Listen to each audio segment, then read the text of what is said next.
Hallo zusammen, in diesem Video möchte ich euch das neue Garmin GPS Map H1i Plus vorstellen. Besser gesagt ein Review des Gerätes, was es alles kann. Ich muss leider wieder zurückschicken, daher habe ich es aus Zeitgründen jetzt nicht geschafft, ausführlich das Gerät zu testen. Aber für einen ersten Überblick ist es, glaube ich, schon mal sehr hilfreich. Ja, da haben wir auch schon den neuen H1i Plus, beziehungsweise es gibt das Ganze auch in der H1-Version. Die Plus-Version ist etwas besser ausgestattet.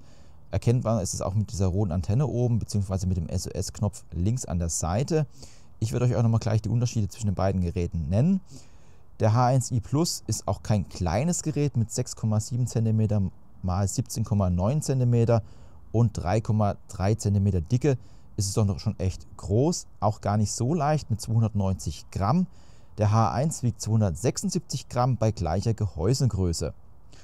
Ihr bekommt bei beiden Geräten auch die gleiche Displaygröße mit 4,7 x 7,7 cm und einer Diagonale von 3,5 Zoll.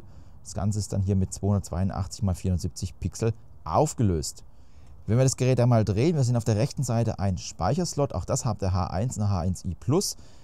Der interne Speicher ist bei beiden Geräten bei 64 GB, du kannst aber eine SD-Karte reinmachen bis zu 1 Terabyte Größe. Das heißt also, hier ist dann auch sehr viel Speicherkapazität. Ja, Garmin sagt, dass du hier unbegrenzte Strecken, Aktivität und Wegpunkte auf das Gerät laden kannst. Und auf der linken Seite haben wir noch einen USB-C-Slot, einmal zum Laden des Gerätes oder zum Beispiel ein Update machen mit Garmin Connect. Auch das ist bei beiden Geräten hier das gleiche. Unterschied haben wir dann hier vorne. Du bekommst nämlich bei der H1i Plus Variante hier vorne eine Kamera, das sieht man hier, als auch hier hinten ist eine Kamera. Da kann man dann hier auch Bilder machen, die gucken wir uns gleich noch an. Und was auch noch ein Unterschied ist, wir bekommen hier eine LED-Taschenlampe, das schauen wir uns auch gleich nochmal an. Da habt ihr auch die Möglichkeit, hier nämlich euch alles auszuleuchten.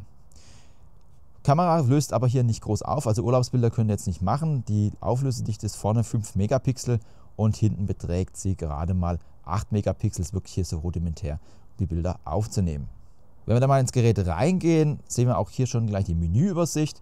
Eine Besonderheit des H1i Plus ist nämlich dann auch noch die Möglichkeit, hier mit Sprachbefehlen zu arbeiten, beziehungsweise Sprachnotizen. Das haben wir so beim H1 nicht. Ihr könnt zum Beispiel eine neue Sprachnotiz anlegen. Wenn euch das Video gefällt, lasst gerne ein Abo da. Dankeschön. Wenn euch das Video gefällt, lasst gerne ein Abo da. Dankeschön. Ja, so hört sich das dann von der Qualität an. Das ist halt die maximale Lautstärke. Das könnt ihr noch ein bisschen runter machen, das ist nicht ganz übersteuert. Wenn euch das Video gefällt, lasst gerne ein Abo da. Dankeschön. Genau, und so habt ihr die Möglichkeit, auch hier Sprachnotizen auf euer Gerät zu speichern. Es gibt auch die Möglichkeit, hier Sprachbefehle zu nutzen. Wie ist das Wetter? So, dann bekommt jetzt auch eine Wetterübersicht über die aktuelle Gegend angezeigt. Momentan habe ich alles mit dem WLAN verbunden bei mir zu Hause. Das geht natürlich dann auch mit dem Handy, wenn ihr jetzt zum Beispiel die H1-Version habt. Oder, da kommen wir gleich noch drauf zu, gibt es auch InReach hier in diesem Gerät, bei den etwas teureren. Da könnt ihr auch über das InReach dann die Wetterdaten abrufen. Ihr bekommt aber nicht nur die Prognosen des Wetters angezeigt. Wenn ihr zum Beispiel jetzt auf die Wetterkarte geht, dann bekommt ihr auch eine Übersicht über eure aktuelle Gegend, zum Beispiel Temperatur. Ihr könnt euch aber auch den Wind anzeigen lassen, das ist möglich. Sehen wir hier, das lädt gerade die Daten, das dauert immer einen kleinen Moment. Sondern sehen wir aktuell auch die Windrichtung und auch die Windgeschwindigkeiten. Und wenn wir auf das Burger-Menü oben drüber gehen, können wir auch Wiedergabe machen. Das heißt also, hier bekommt dann auch eine Wetterprognose angezeigt für die nächsten Stunden. Und das sehen wir gerade den Zeitbereich, der hier durchläuft. Und so könnt ihr auch für alle möglichen Niederschlag, Wolkendecke, Temperatur, Wind diese Daten euch anzeigen lassen. Ihr seht auch schon, das Ganze funktioniert hier mit Touchscreen. Das heißt also, ihr könnt auch das Gerät einmal mit den Touchscreen bedienen, aber auch unten mit den Tasten. Das heißt also, hier gibt es auch dann die Mark-Taste, Find-Taste, Menü-Taste oder Quit. Dann könnt ihr dann zum Beispiel zurückgehen. Das heißt also sowohl über Tasten steuerbar als auch hier über die Software. Stichwort Steuerung, es gibt dann hier rechts auch eine Aktionstaste, die sehen wir hier oben über dem SD-Karten-Slot. Den könnt ihr auch belegen, wenn wir in die Einstellung reingehen, habt ihr die Möglichkeit hier unter Aktionstaste das auszuwählen. Sehen wir hier, gibt dann 3 Funktionen, einmal normales Antippen, etwas gedrückt halten und zweimal tippen, dann könnt ihr also euch 3 Befehle hier auf die Taste legen. Das heißt also Sprachbefehle, ihr könnt aber auch dann zum Beispiel Wegpunkte speichern, Hauptmenü, das ist dann alles hier möglich auf dem Gerät und so könnt ihr es dann für euch gestalten, wie ihr das haben möchtet. Ja, Thema Sicherheit ist auch ein wichtiger Aspekt des H1i Plus bzw. H1. Wir haben jetzt hier auf dem Gerät, wie gesagt, die InReach-Funktion, sieht man wie gesagt an einem SOS-Button. Diese kannst du aktivieren, kostet aber eine Abogebühr, das heißt also, du musst dann auch für ein Abonnement entscheiden, was du nutzen möchtest. Was in der InReach-Funktion alles dabei Einmal kannst du hier SOS absenden, wenn du jetzt irgendwo unterwegs bist. Da kannst du einmal die Taste nutzen oder natürlich jetzt hier die App. Oder du hast auch die Möglichkeit, über den Garmin Messenger hier Nachrichten zu verschicken. Das heißt also sowohl Nachrichten empfangen als auch rausschicken. Bilder, Sprachnachrichten sind möglich. Das ist dann alles gegeben. Und es gibt dann auch eine Live-Track-Funktion. Das heißt also, wenn du irgendwo unterwegs bist, dann kannst du die Tracking-Funktion auch mit dem InReach nutzen. Der H1i Plus hat es jetzt hier nicht verbaut. Du hast aber die Möglichkeit, mit dem H1 ein InReach-Gerät zu verbinden. Das heißt also, dann kannst du die Funktion auch nutzen. Aber da musst du ein InReach-Gerät nochmal extra kaufen. Das haben wir so jetzt alles hier mit integriert. Man sieht es auch an der roten Antenne, ob ihr dann das Gerät habt mit dem InReach oder nicht.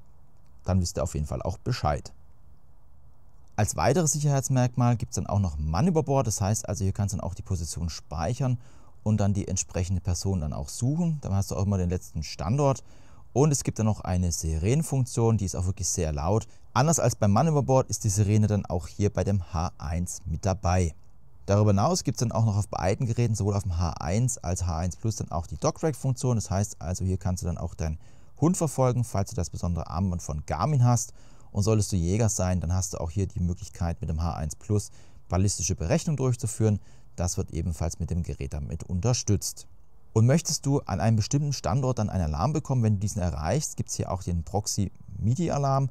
Das heißt also, den kannst du auch hier hinterlegen. Du kannst auf neuen Alarm gehen, so kannst du zum Beispiel aktuelle Position speichern oder auf der Karte was benutzen oder hier auch Wegpunkte nehmen. Zum Beispiel könntest du einmal den Wegpunkt setzen, sagen wir jetzt hier Ort wählen und dann sagst du hier, welchem Radius soll das Ganze sein.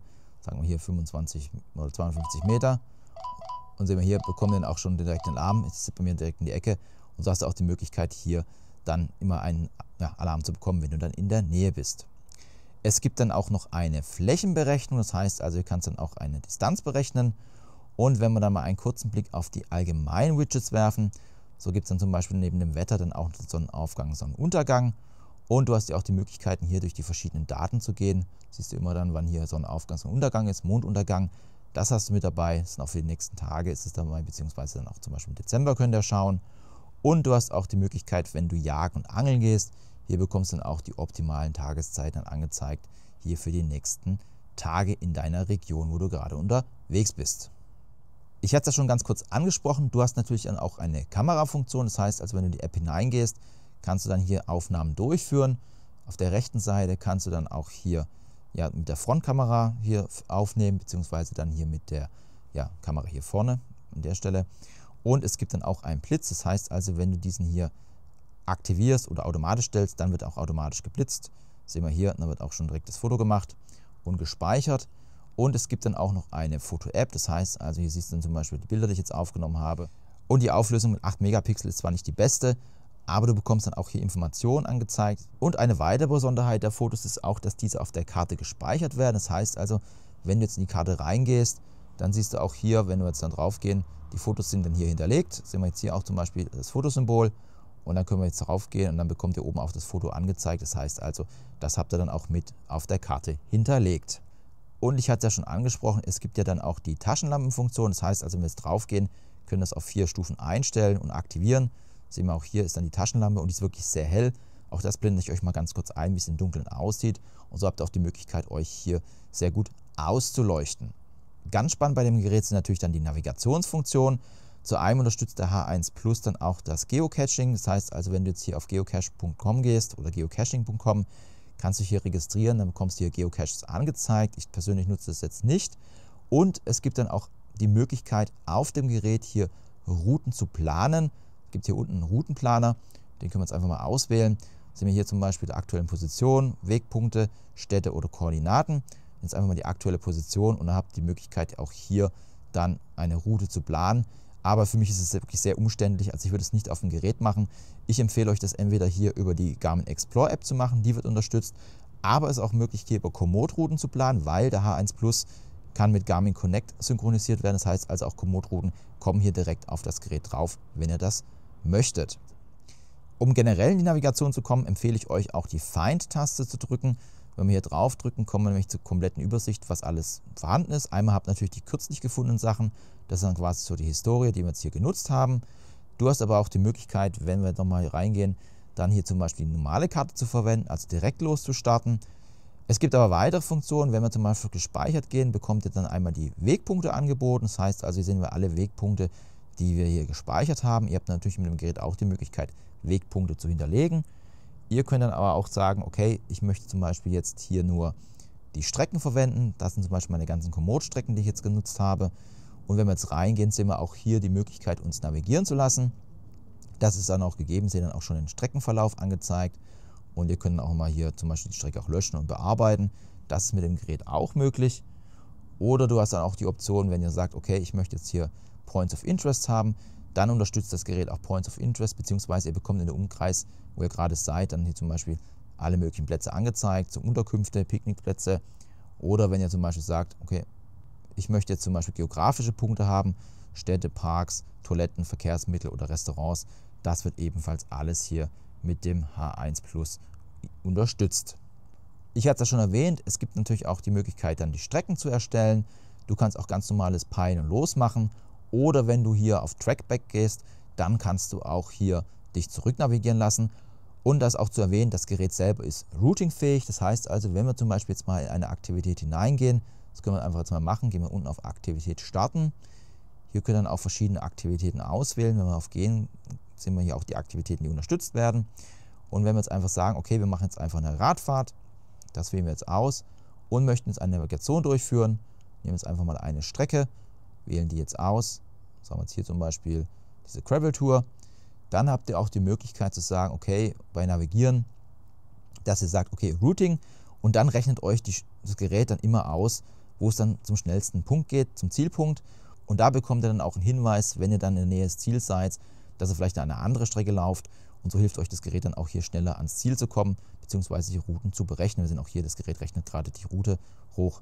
Und dann bekommt ihr auch hier so eine kleine Prognose angezeigt, wie lange das dauert. Sehen wir jetzt hier, 107 Meter in 19 Sekunden sind wir dann in der Nähe. Und ja, so habt ihr die Möglichkeit. Genau, und es gibt dann auch Sprachansagen. Das heißt also, ihr könnt auch abbiegenweise bekommen, beziehungsweise bekommt ihr dann auch hier per Sprachansage oder als normalen Signalton. Das sind auch dann so die Hauptfunktionen, die uns hier als Navigation angeboten werden. Also hier ist dann wirklich alles dabei, was das Herz begehrt. Und hier könnt ihr auch das Tracking nochmal aktivieren und Check-in. Das haben wir dann hier bei der InReach-Funktion. Und ihr habt auch die Möglichkeit, wenn wir mal einen kurzen Blick auf die Karten werfen, das ist nämlich auch ganz interessant. Zu einem natürlich hier ganz normal die Karte anzeigen lassen. Das ist möglich. Ihr könnt dann auch hier auf die Oberfläche gehen, aufs Kartenlayout. Hier bekommen nämlich verschiedene Layouts angezeigt. Hier sehen wir einmal topografische Karten sind dabei, aber auch Satellitenkarten und Basiskarten. Ihr habt auch die Möglichkeit, mit Outer Maps Plus hier weitere Karten auf das Gerät herunterzuladen. Das wird ebenfalls unterstützt, aber ihr seht, hier werden zum Beispiel auch schon beliebte Strecken angezeigt. Ihr könnt es dann auch alles auswählen, plastische Karten, also das ist alles dabei. Was dann auch noch interessant ist, wenn ihr jetzt zum Beispiel auf Satellitenbild geht, ihr könnt nämlich dann auch hier für die Karten Satellitenbilder herunterladen, auch ohne Abonnement. Wenn wir zum Beispiel jetzt einfach ein bisschen rauszoomen, sehen wir es hier auch schon, ich habe schon einen Teil heruntergeladen. Können wir zum Beispiel jetzt hier reingucken, dann seht ihr auch schon ein Satellitenbild. Und wenn ihr kein Satellitenbild habt, dann bekommt ihr hier einfach die Karte angezeigt. Also hier sehen wir so einen Übergang. Ihr könnt einfach jetzt auch mal komplett rauszoomen. Und wenn es auf das Burger-Menü rechts oben geht, dann könnt ihr auch sagen, hier Karte hier herunterladen. Sehen wir hier Kartenaufgaben nach Details. Und dann sehen wir auch schon hier, könnt ihr einfach noch ein bisschen rauszoomen. Machen wir jetzt einfach so, dann sehen wir hier auch so die Bröckchen, die ich schon gedownloadet habe. Und sagen wir jetzt einfach weiter. Und dann sagen wir hier Karten-Download herunterladen. Und wir sagen jetzt einfach Satellitenbild hinzufügen.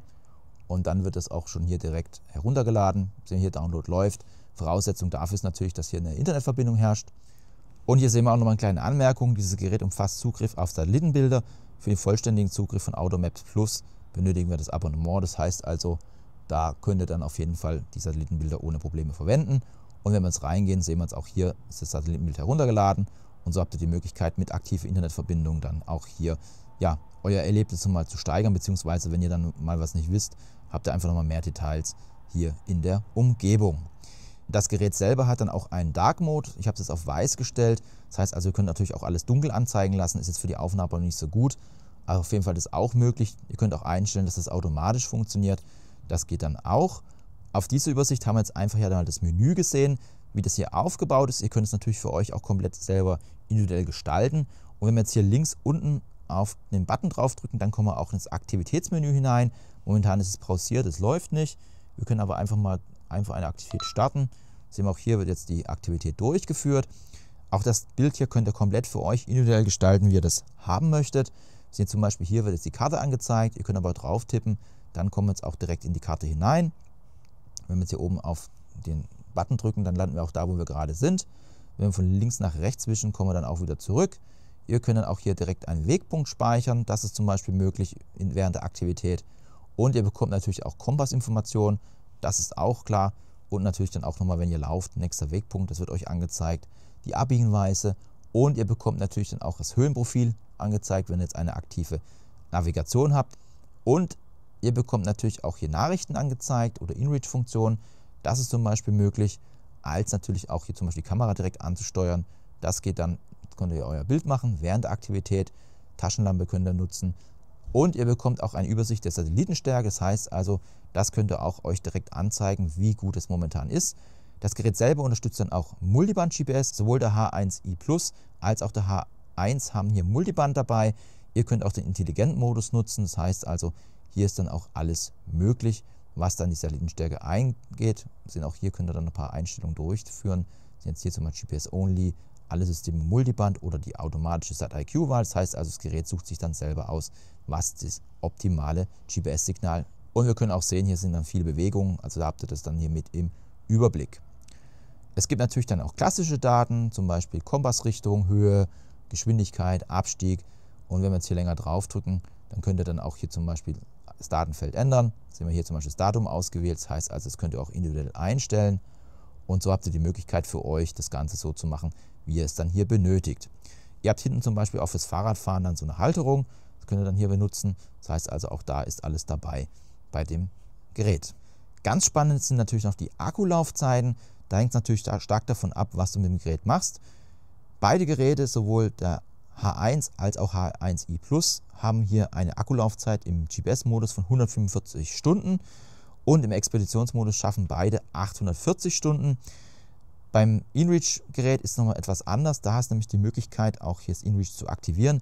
Da sind dann bis zu 48 Stunden möglich bei aller 10-minütigen Aufzeichnung des GPS-Signals und 425 Stunden mit aktiven InReach und dem Expeditionsmodus. Das heißt also auch hier wirklich sehr langlebig und hat wirklich einen langen Atem. Wie gesagt, ihr könnt dann mit dem USB-C-Kabel hier alles dann hier aufladen, beziehungsweise ihr könnt es dann auch mit einem externen Ladegerät betreiben. Das heißt also, wenn du noch eine Powerbank dabei hast, kannst du anschließen und dann trotzdem hier eine Navigation durchführen. Ja, ich hoffe, ich konnte euch trotz des anderen Setups mal so einen kleinen Eindruck vermitteln. Wie gesagt, das Wandern war mir jetzt momentan aus Zeitgründen nicht möglich. Ich wollte euch einfach mal zeigen, was es alles kann. Du kannst auch gerne einen Kommentar schreiben, ob für dich der H1i Plus hier interessant ist oder sagst du eher, nee, der H1 oder ein anderes Gerät. Schreib es immer gerne rein. Ich freue mich auf jeden Fall auf einen regen Austausch. Ja, wenn du noch mehr rund um Garmin sehen möchtest, in meinem normalen gewohnten Umfeld, dann verlinke ich dir oben auch mal eine Playlist rund um Garmin. Beziehungsweise, wenn du neu auf dem Kanal bist, kannst du schauen, was da nur alles so stattfindet. Habe ich meine Best-of-Playlist. Wenn das Video gefallen hat, lasst auch gerne einen Daumen hoch da. Das freut mich, den Algorithmus. Ansonsten bedanke ich mich für deine Zeit. Tschüss, bis zum nächsten Mal.